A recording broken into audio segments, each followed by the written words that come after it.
Welcome to the Adapt or Die podcast. This podcast explores ideas related to self-growth, finding meaning, and living a more fulfilled lifestyle. It's your host, with the most, Armel Tala. And it's your host, on the low, Ben Smith. We're two college students on our own path of lifelong learning with the hope that you will join us in our journey. And now, it's time for the next episode of The Adapt or Die podcast.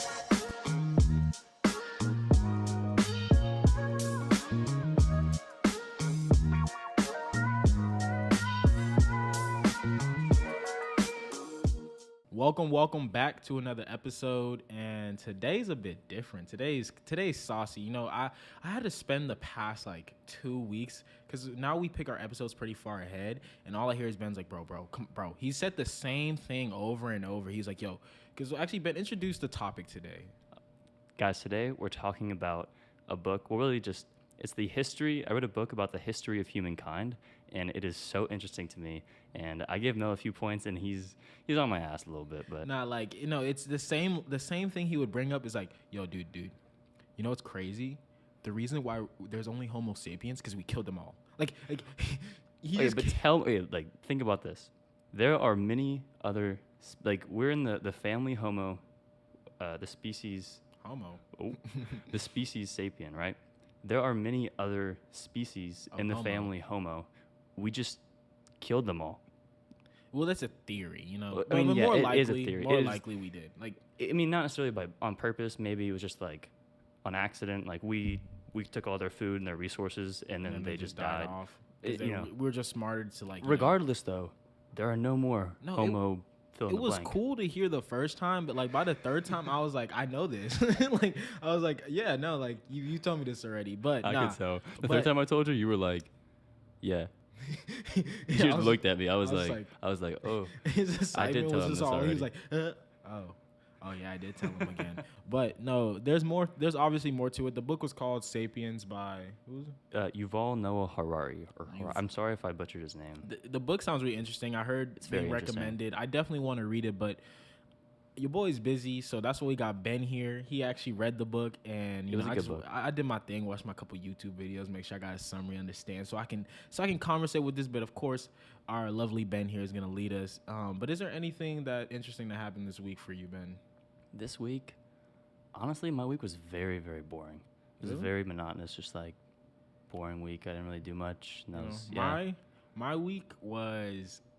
I call it. I'm in war with my mind right now to become more disciplined. Because I'm gonna be real with y'all.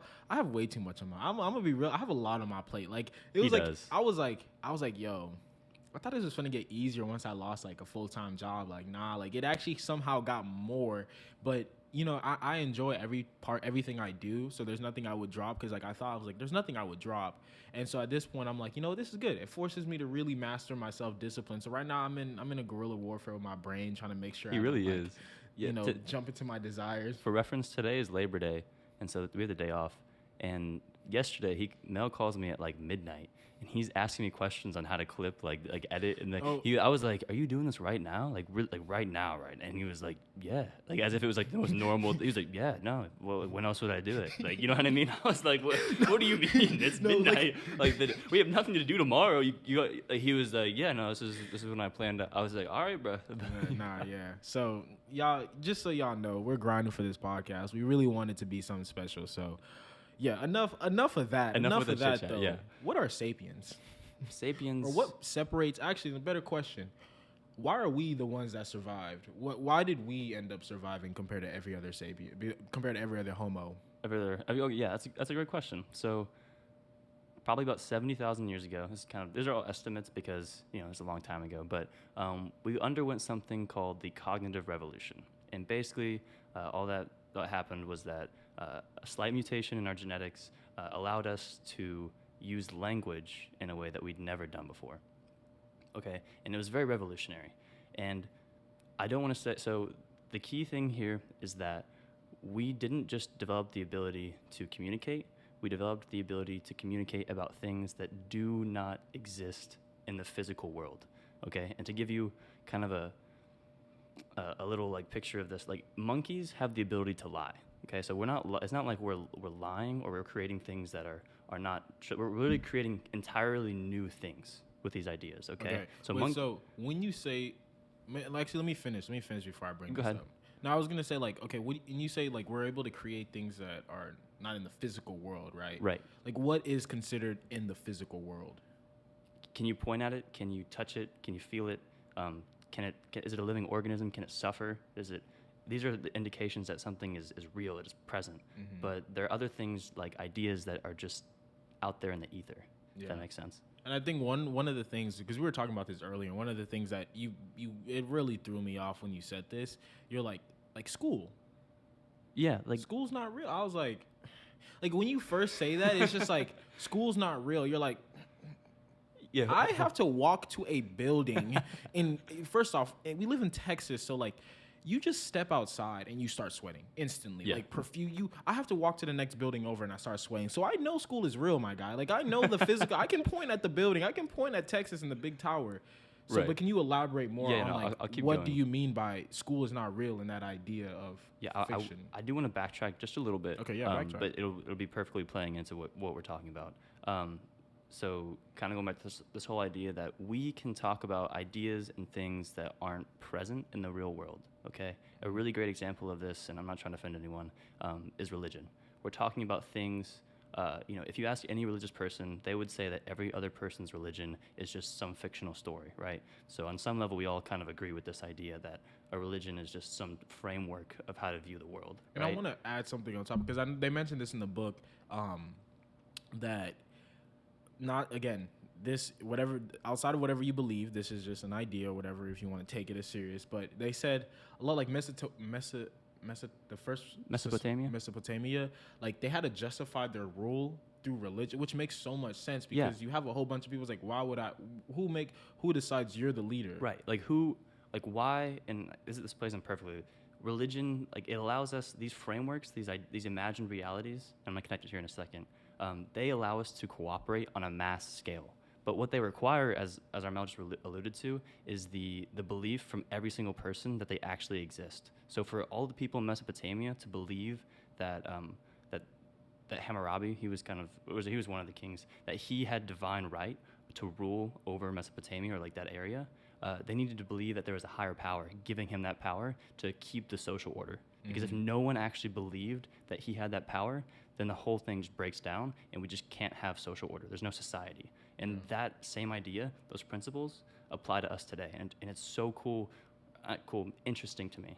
And I think like you said, is school. So let's go over like UT because why that's not? the school we go to. University of Texas at Austin, just so people don't get confused, think it's Arlington or San Galveston. Antonio. It's Austin. We the first and the official, baby. Yes, sir. I want you to try to point to something that is UT. What give me an object. What is UT? Like I could your lanyard right here. This is all of UT right here. Okay, This is UT, guys. Well, this is the entirety of the University of Texas at Austin sitting in my pocket right now. No, okay, the campus. That is the campus? physical. Okay. It is a location that is the unit. So what about online school? No one was at campus. Where was UT? Yeah. See, when you first introduce this idea, it bothers. It bothers you. It bothers your bother mind you. because you're like, I know there's a campus, I know that, but I actually took a step back and thought about it more, and it's because the idea of school itself it's just an idea. Yeah. The idea of us because UT it's just buildings. Those buildings could be reused for something else. They use them for all different type of events. We had a Ferris wheel in the middle of our camp. It's a whole Ferris wheel. I was like, we can do this? That's legal? Right. So school itself just being the idea, school itself is just an idea saying let's take people to a room, a classroom or whatever. Let's teach them these more ideas. And so it makes sense when you say the idea of school itself is not real. There's nothing. Yeah, it's not tangible, right? It's as the book stated, or how he framed it was it's an imagined reality. It's a fiction. It's a fiction in that it doesn't exist tangibly, but it exists in our mind. It is a very we all believe that the University of Texas is an institution in Austin funded by the government known as the United States, which is just another fictional idea that teaches students and does research and all these things. But because we all believe in it, it has very real ramifications in terms of where we go in society, how much money we make, etc. I wanna say this is where I disagree with you. There's a fine line between like when you're defining like a real, like the idea of school, that is tangible, that is, but like University of Texas itself, when you get more specific to be like, okay, it's like there's actions that are backing the fact that it does like, but fundamentally those actions are rooted in the belief that school is necessary. I mean, your point is not like, I think your point is not, I'm not totally disagreeing with you in the fact that we have, what's really happening is we have reality and we have physical reality, right? So physical reality being like Earth, like I'm on the ground. Yeah, like you're here. Yeah. You are a physical reality, right? Okay. You are here. The University of Texas is not in one place. It doesn't exist with one being or entity. University of Texas cannot suffer. It doesn't exist. You can't feel it, right? That doesn't mean it's not real in a sense that it has real effects. It's an imagined reality in the sense that it just doesn't exist in a physical reality. That doesn't mean it's not important. It's very important. It's extremely important. Yeah. It keeps social, like all these ideas, they keep social order. They make sure that we follow rules and we're able to cooperate well, which is why we can function as a society with human beings, with so many human beings cooperating on a large scale, which is really what separates us. Yeah. It's our cooperation gives us such a level up from any other species. And that's the difference. And I remember they mentioned something like the reasons why other animals, like let's say chimpanzees, right? They can cooperate kind of like us, but they can't do it on a large scale, right? Because they need to be very intimate, but we can accept ideas that weren't directly introduced to us by our parents or something like that. But I want to move on to another thing that's real, because there's school, then you mentioned corporations, which that in itself kind of falls in the same realm with school, but money, this is why I was really interested in this topic, because this just proves again why Bitcoin will be the currency that takes over the world. You didn't know I was gonna bring this about Bitcoin. I mean, you kind of knew. I knew it was coming. I was just waiting. I was kind of like, when is he gonna slide in Bitcoin? He just came out the gate. So money, Bitcoin. Yeah, Bitcoin. Yeah, I was like, skip the dollar, skip the first money that were ever made. Gold. No. The reason why I want to really bring up Bitcoin and kind of like I think this idea of fiction is because once you start learning about Bitcoin, the first thing you start to learn is about what is money, right? What is money, and you start to learn that. Like this dollar bills and all, it's all a social construct. It's all an idea. It's just like you said, it's a fiction. It's a thing that we've all decided that to be valuable to help us continue to, I guess, continue the trade of different things, of ideas, and I guess it just helps. It builds like a foundation, like an infrastructure to allow the other ideas to happen. Like corporations, schools, like we pay. Like money is that foundation that makes all of those things, those different ideas run. And to me, so I'm not going to go too deep into Bitcoin. That's a whole nother. I will make an episode about Bitcoin and about blockchain. Even I'm not going to make it technical. I'm going to make it apply to to life and what this podcast is about. But the idea is saying that simply if a lot of these institutions are just fiction, they're just things that we all decide to be true. Right. That again supports the thesis of Bitcoin. Like, what if schools and institutions are just as real, why can't Bitcoin be accepted as real? They're like, oh, it's not backed. People say, like, the reading piece, people argue against it. It's not backed by anything. Well, that's you have kind of the point. Yeah, you have the U.S. dollar, like it's backed by the government. Again, the government is it's just a fictional. It's an imagined reality. Is the government a person? No, it's just a group of people that we elect to govern our society, and they're people just like you and me. They make mistakes just like you and I. So almost. I mean, we'll get this on like a different episode, but in the sense that Bitcoin is not tied to a government, it's actually very beneficial because there's no person that's controlling anything. There's no power grab there. Does that make sense? Like, there's no. We'll get to that in a different episode. So, okay, this is really interesting. So the idea of fiction, the ability to create ideas and have these ideas spread and be believed by everyone in the society, in our in the Homo sapien society. That's important, right? But so what was the next step for us to evolve to become the dominant species? What was that next step? And I think you mentioned something about another revolution. Yeah, the this was the second revolution that we recognize. It's called the agricultural revolution. I'm sure you've heard of it. Everyone's heard of it. If you've gone through world history, which you should have. But it's interesting because no one ever brought up the cognitive revolution. That was like never something you were taught in school. Like the first revolution we learned was the agricultural revolution. Yeah, I mean, on some level, to admit that the cognitive revolution exists would be almost not based by too much. It would necessarily like nullify any like religion, if that makes sense, because you're based. It's a very evolutionary. It's an evolution. It's a very evolutionary type of idea. Theory. So to teach that to kids in education, it would take a lot of there's a lot going on. You touch a lot of gray areas right. there. That makes sense. But okay, agricultural revolution. What made the agricultural revolution so important? If you didn't already know. Yeah, I mean, you guys probably already know this, but the fact that we could domesticate wheat and animals, or plants and animals, such that we could stay in one location and feed more people than we used to be able to, was a huge deal. Because just like we were talking about earlier, cooperation, the language that allowed, like our cognitive revolution that allowed us to cooperate through language. If we have more people cooperating, that means more ideas, more innovation, more pushing, more technology, right? And that's what pushes society forward. So when we have large groups of people in one place, that's going to allow us to create new technology, and that's what pushes societies forward, really. So you're saying that since agricultural revolution forced us to actually now be, it was a choice. We were nomadic, and then so now we decide to establish civilizations, establish colonies, and all different things. It spurred that innovation because you had a bunch of people interacting, spreading ideas. But one thing you always talk about, like, agricultural revolution, like it was great, like food was a lot more abundant. You didn't have to move around, but I think the book introduced that there were cons to it, right? Yeah, there were definitely. The author actually goes so far to say as the entire agricultural revolution was really, it was the greatest. I forget how he phrased it, but like the greatest dupe in history, or like it was one of the greatest traps in history. In the sense that once we started it, our quality of life actually went down, considerably. And the things that there are a few things, but one thing that is really important to understand is that. Hunters and gatherers, their diets were very varied. So evolutionarily, we had grown to need a varied diet. But once you start domesticating plants, you just eat wheat and potatoes all the time. So your diet's like 3 things, right? Yeah. And that's not how we function. So it was actually very bad for our diets and our health. Once we started doing that, our immune systems got worse. When working out in the field, we're not meant to go out in the field and harvest. We haven't adapted for that completely. So we developed arthritis, slip discs, hernias, things like that. Once you start farming, an interesting thing happens where you actually start worrying about the future.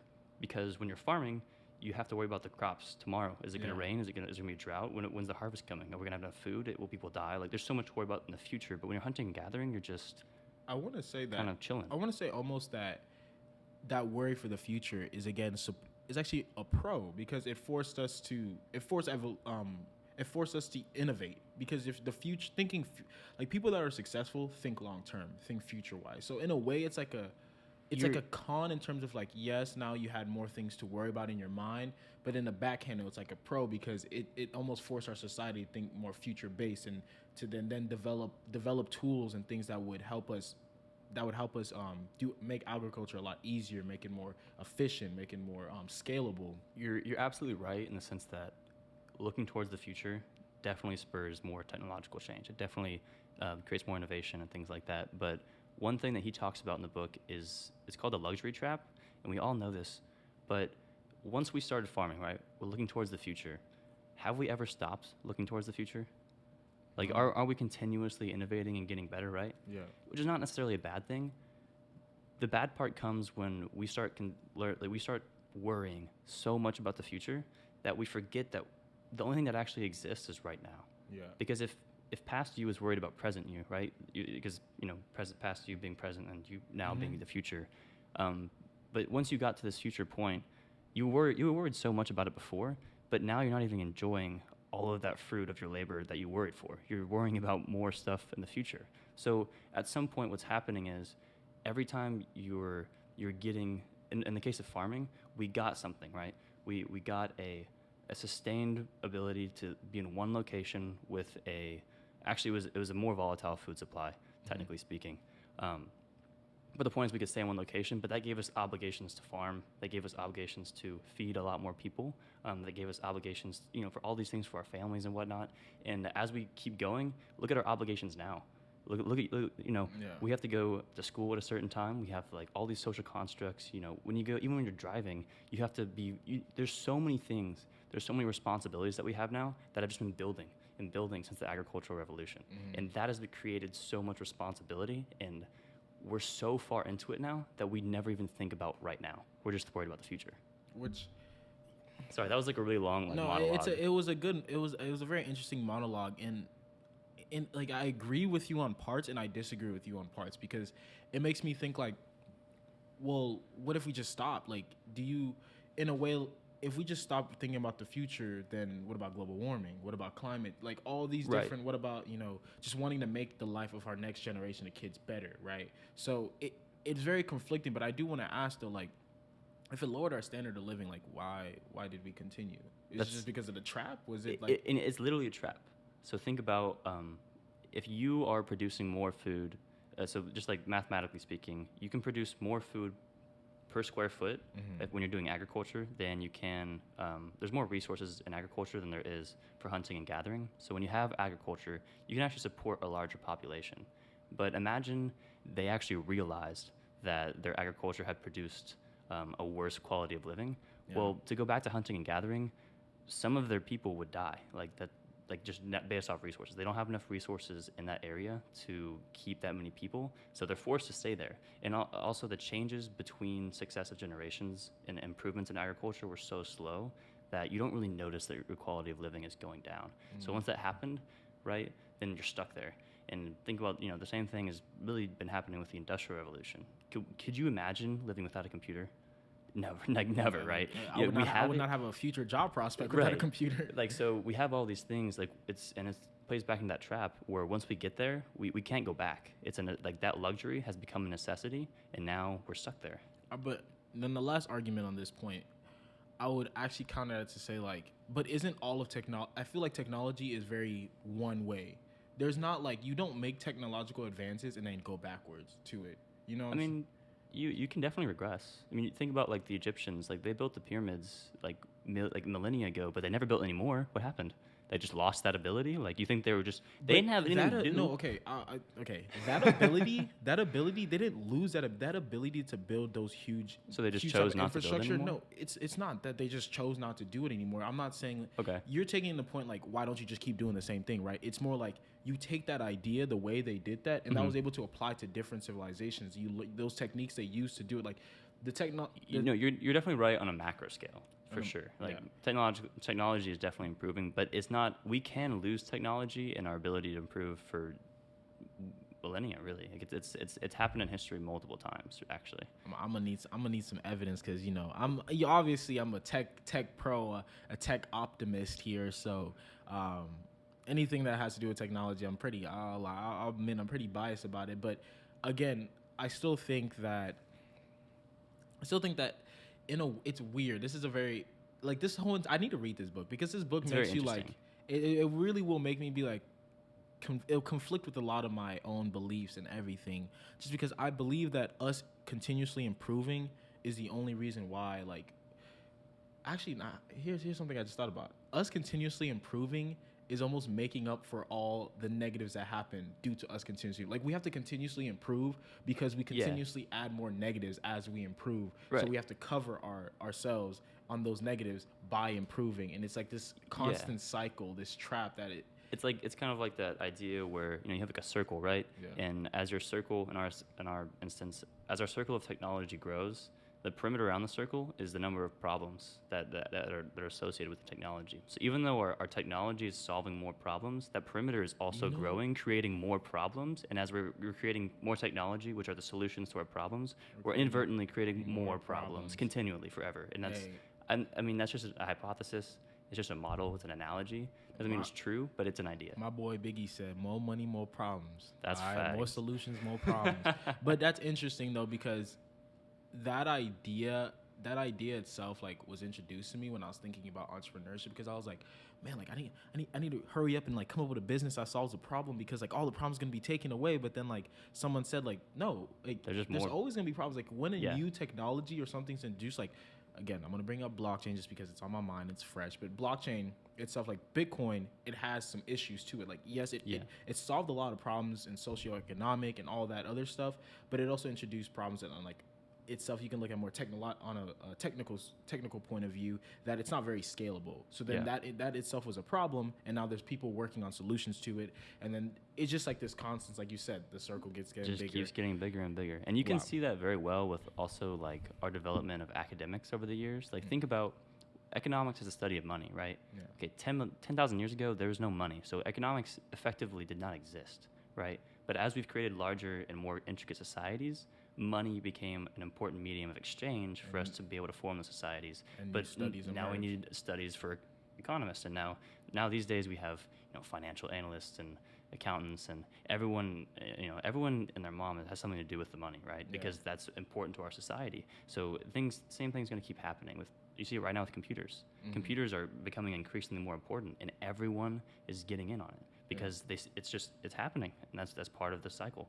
That's interesting. This was a very much different episode. And this, Adapt or Die, we're not just based fully on self-growth, but I think like the exploration of ideas is so interesting because it keeps your mind open. Like today I was very challenged in my thoughts. I have to go back and think a lot about this. But is there any interesting facts? I know there's definitely one that you have that you want to bring up before we wrap it up. This one was a pretty cool, interesting fact.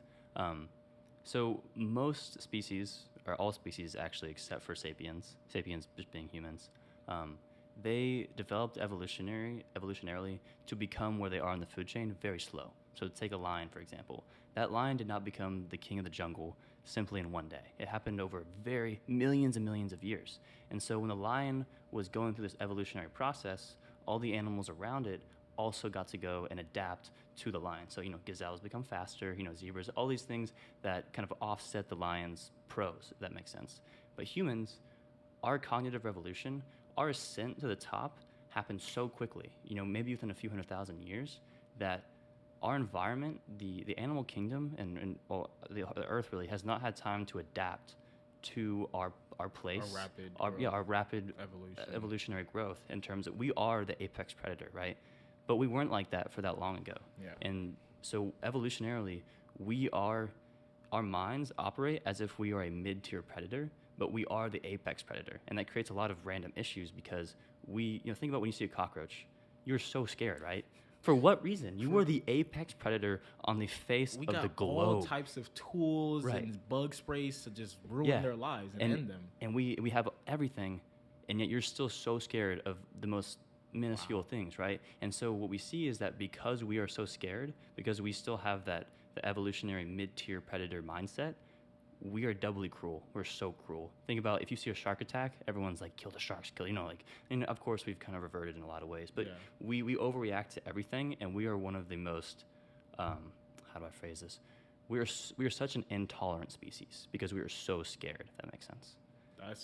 I'm happy I let you bring up that fact. That was definitely mind blowing. Wow. Hey, y'all know, after that mind blowing just fact from Ben, it's time for your favorite session. A quote from Armelicus Milius. And this is from Yuval Noah Harari. The author of the book Sapiens. The author of the book Sapiens. What we're talking about right now. We have mastered our surroundings, increased food production, built cities, established empires, and created far-flung trade networks. But did we decrease the amount of suffering in the world? Wow. I actually want to reflect on this for a bit. We've done so much, but we've truly done everything for ourselves.